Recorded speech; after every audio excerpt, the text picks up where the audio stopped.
In the previous video, we developed the idea of a line integral and looked how we can compute a line integral of a function over a smooth curve. And in this video, we're going to extend that idea in a few different ways. So to begin with, we're going to assume that C1 and C2 are two different smooth curves with the terminal point of C1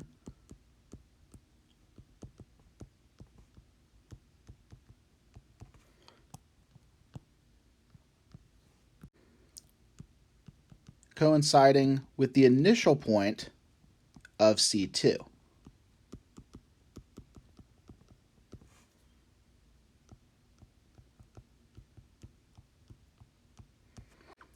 So if this is the case, and we define C to be the union of C1 and C2, so in other words, C is the curve that we have from starting at the initial point of C1, following along C1 until it ends, and then picking up at the initial point of C2, which is that same point, and then following C2.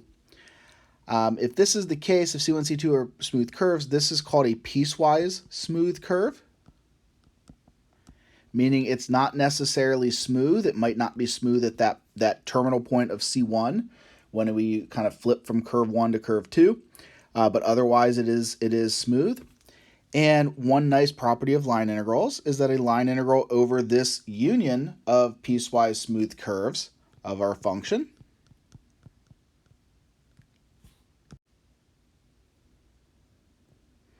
is equal to the sum of the line integrals over the individual curves.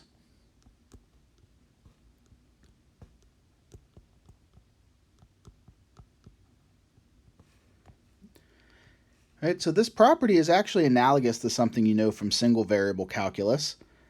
You've seen in that setting that a standard integral from a to b is equal to the integral from a to c plus the integral from c to b.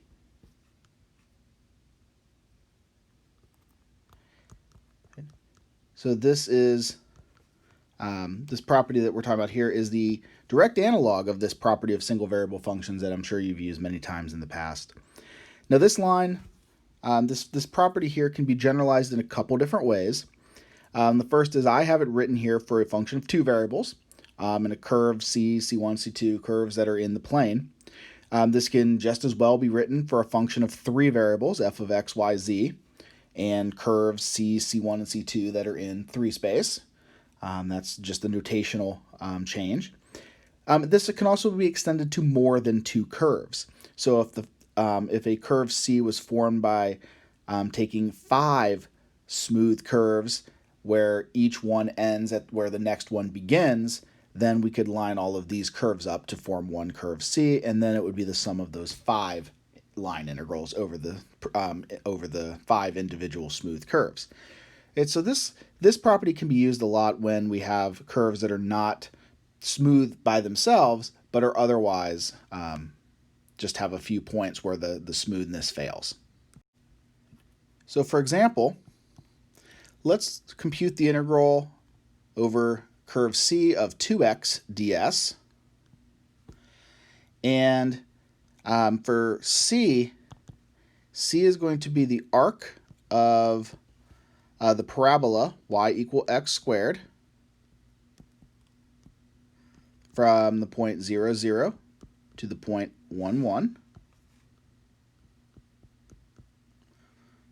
followed by the line segment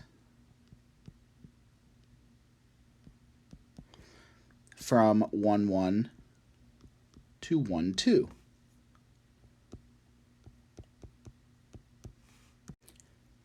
So the first thing that should strike you about this particular curve C is that it is not a smooth curve. In fact, if we graph it, right, we're going to start with the parabola from 0, 0 to 1, 1. Right, so we go from 0, 0 to 1, 1. The parabola does something like this. Okay, so the first part of the function, we might call this C1. This is a parabola. And then after that, it follows a line segment from 1, 1 to 1, 2. So this becomes a directly vertical line. Okay. So we might call that portion of the curve C2. Right? And now you notice right here, this graph is not smooth. This curve is not smooth at that point 1, 1 because it just has a nice sharp turn going from the parabola to the line segment. So what we had done before, this would not work because this is not a smooth curve. However, I've labeled this curve C as the union of two smooth curves. The parabola is smooth and the line segment is smooth. And so what the property we just saw allows us to do is to compute the line integral of this function over C1 and compute the line integral over C2 and then add those two numbers together. And that's what we're going to do. All right, so to begin with, we're going to compute the line integral over curve C1, which is the part of the parabola that we wanted. And so first thing we need to do is come up with a parametrization for that. And this one, because we're given y equal x squared, it's not a terribly difficult parametrization to come up with. If we allow x to be given by some variable t, then y has to be the x component squared, so y has to be t squared. And we want it to go from 0, 0 to 1, 1, which means we want t to range from 0 to 1. Right, so this particular vector function and domain will give us curve C1, that arc of the parabola. And so we want the line integral over C1 of 2x ds. This by the evaluation of line integral that we've seen in the previous video.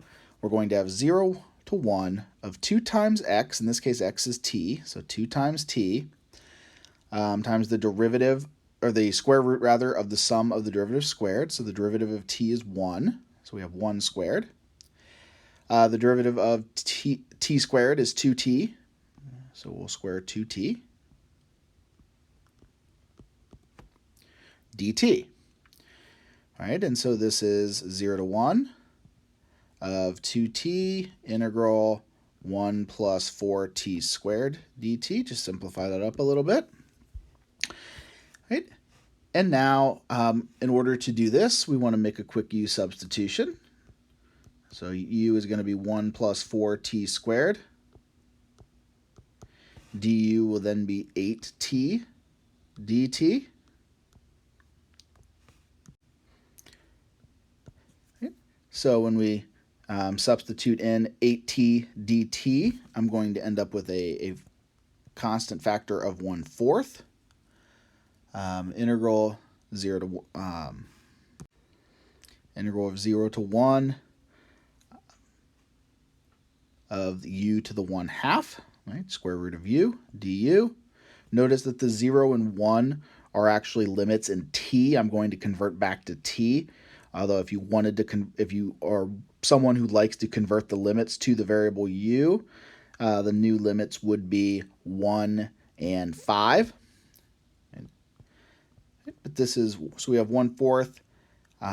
U to the 1/2 would be 2/3 u to the 3/2.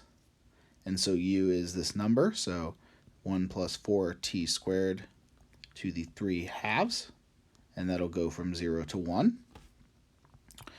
So 1/4 times 2/3 is 1/6. And we substitute in 1 there, we get 5 to the 3/2. And we substitute in 0, and we get 1. And so we get this number 1/6 times 5 to the 3/2 minus 1. So this is the value of the line integral over the arc of the parabola from 0, 0 to 1, 1. We now have to compute our line integral over the line segment from 1, 1 to 1, 2, and add these two results together. So we need a parametrization for the line segment given by C2. Now, we saw in the previous video an example with a line segment In this case, it's actually a little bit easier than that, although that approach will certainly work. What we notice is that this line segment, since it's vertical, the x component should always be 1, and the y component, it starts at 1 and ends at 2. And so we could call the y component just simply t, and then range t from 1 to 2. Right? Now, like I said, you could use the other approach where we find the direction of the line and pick the starting point and take the starting point plus t times the direction, and you'll end up with a vector function defined from t equals 0 to t equal 1, and it's perfectly fine. This one's just a little bit simpler. Because of it being vertical, we can much easier do this than we could in a normal line. And so the key here is that if you remember that parametrization that you choose does not matter. So if you use the other parametrization, you'll of course get a slightly different integral, but it'll all work out when you compute it. And if you want to try that, I encourage you to do so on your own and confirm that you'll get the same value that we do here. So once we choose this parameterization, I want to take the line integral over c2 of the function 2x ds. All right, so in this case, with this parameterization, this is the integral from 1 to 2 of my function 2 times x, which is 2 times 1, times the square root of the square of the derivatives, or square of the sum of the derivatives. So derivative of 1 is 0, so I have a 0 squared. And t, the derivative of that is 1, so we get 1 squared dt. Right, so this is an extremely complicated integral here. It is the integral from 1 to 2 of the constant 2 dt. And this would just be the integral, or this would have the value of 2. Right? So we now have everything we need. So we want the integral over the curve C. C is the piecewise smooth curve. And so we know that this is the integral over C1 plus the integral over C2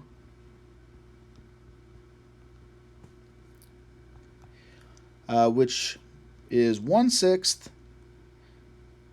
times 5 to the 3/2 minus 1 plus 2. Okay. And there's really no nice way to simplify this. I suppose we could combine the two constant terms, but it's still going to be fractional. So this is perfectly fine as our final answer. Okay. And so anytime we have a curve that is, curve that is not smooth itself, as long as we can break it up into piecewise smooth parts, then we can still perform line integration.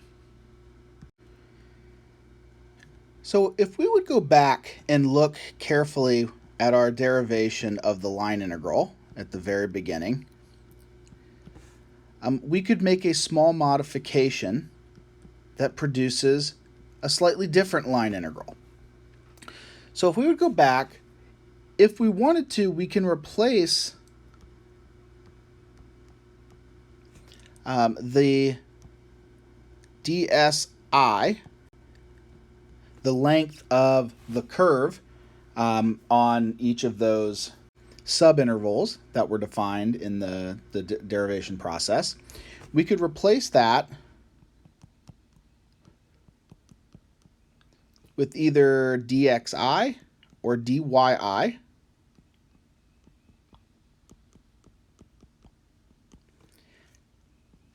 And get two different line integrals.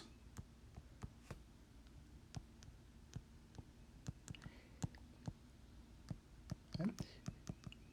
So in this case, dxi is going to be the horizontal distance between those endpoints that we chose of the subintervals, and dyi is the vertical distance between the points on the curve corresponding to the endpoints. And so we don't get exactly the same value, but we get a line integral along the same lines, but in measuring it with respect to a different variable. Instead of being in respect to the arc length, we're respecting either the horizontal or the vertical change in the curve at each point. And so when we do this, we actually get these two different line integrals, and we refer to them as the line integral with respect to x.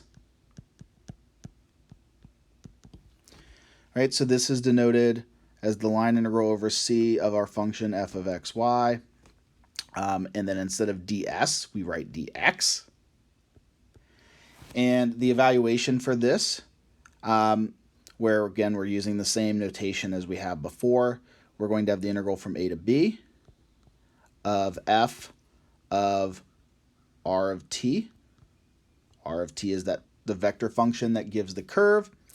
And instead of multiplying by the magnitude of the derivative of r, we're going to multiply by the derivative of x, right? dt, so x prime of t. Notice we do not need a square root here, or the magnitude. X is a scalar function. And so we're just multiplying by x prime instead of the magnitude of r prime. Right? Same thing if we want the line integral with respect to y.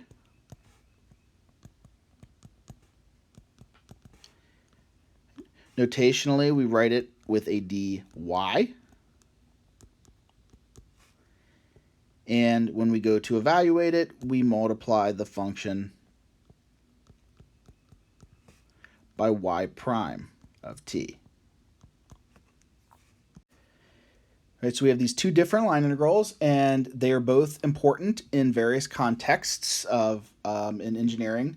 It depends. You're just looking at a different perspective. You're looking at vertical change or horizontal change only. However, a lot of times, if you care about one of these, you probably also care about the other.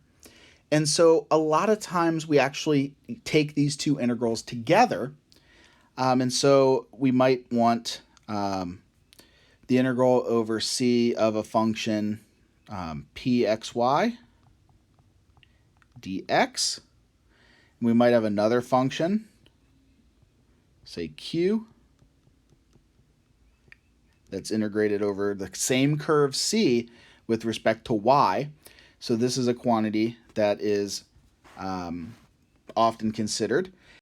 And we'll sometimes give this a shorthand notation by just writing the line integral of c of p of xy dx plus q of xy dy. Right. Now you'll notice this notation really doesn't make sense as written because we have that differential dx in the middle of the integrand. But what we have to remember if we see something like this is it really just means this over here. We're integrating p and q respectively over the same curve c, but we're integrating p with respect to x and q with respect to y, and then we're adding those together. Right, so let's take a look at an example. Let's say we want to integrate over a curve c of y squared dx plus x dy. So we want to evaluate this particular integral. And c is going to be the line segment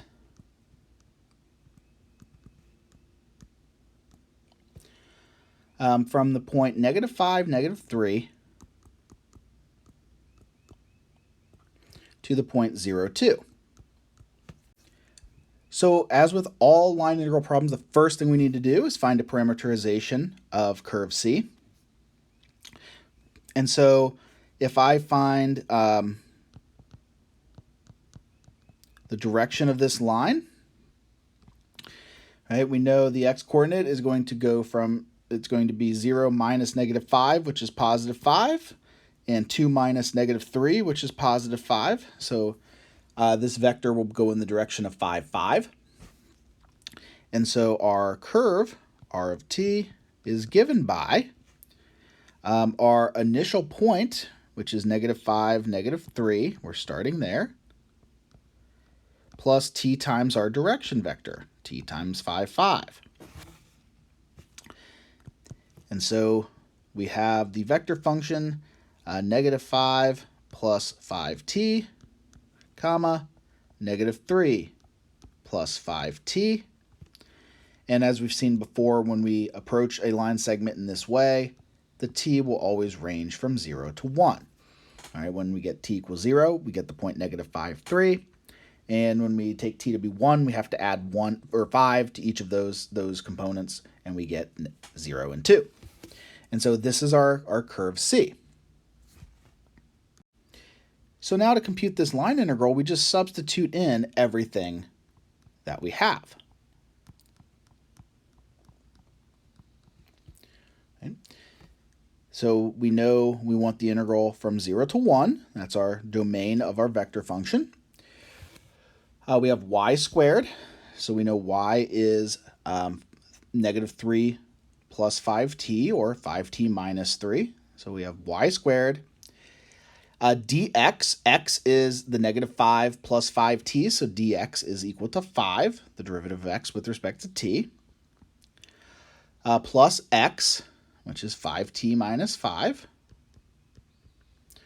multiplied by dy, and derivative of 5t minus 3 is 5, and all of that is dt.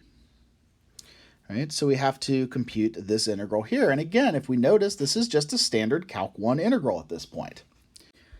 So the first step would be to compute or simplify the integrand by performing all the algebra and arithmetic that we need there. And I'll assume that you're able to do that. And if you do it correctly, we should end up with 125 t squared minus 125 times t plus 20. dt. Okay. So we get 125 t cubed over 3 minus 125 t squared over 2 plus 20t, ranging from 0 to 1.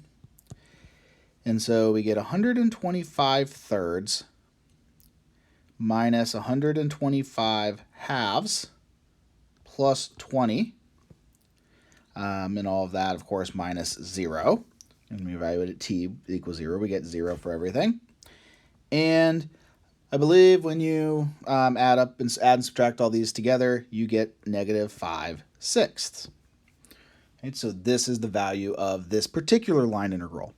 So notice it was a little bit different in how we set it up, but at the end of the day, we're finding a parameterization for the curve. That'll give us x and y, and then we substitute everything in, including dx and dy, to our line integral form and compute that integral in terms of the parameter t. We're going to end this video with an exercise for you to try, and it's actually worth your time to try this one, even if you don't normally. But I want to evaluate this exact same integral, the integral over c of y squared dx plus x dy. And c, in this case, is going to be the arc of the parabola, x equals 4 minus y squared, from the point -5, -3 to 0, 2. Right? Now, you might recognize these 2 points. These are the same endpoints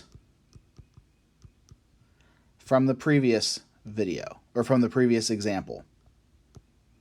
In the previous example, we computed this line integral over a line segment between these 2 points.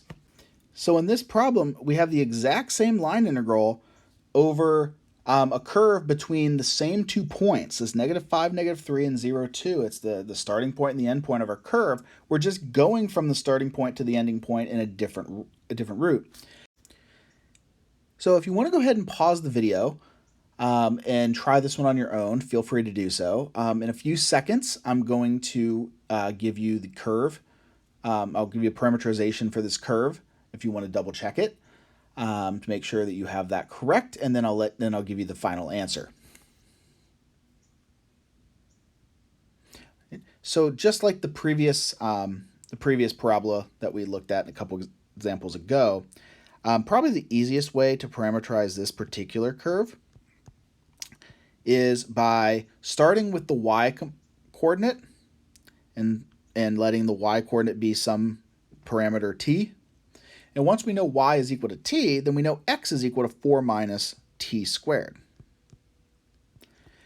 Okay, so I would use the parameterization 4 minus t squared comma t. And then we just have to figure out the range of t. And so in this case, we see since y is equal to t, we see the y value starts at -3, and the point -5, -3, and it goes up to 2, the y coordinate for 0, 2. Right? And so this would be the parameterization I would use. It's not the only one that will work. We can use any parameterization of the curve x equals 4 minus y squared, but this is, to me, the easiest one to come up with. And so we'd want to set up a line integral, -3 to 2, substitute in the values of x and y and dx and dy given by this parameterization, and you should get 245/6 as the final answer for this integral.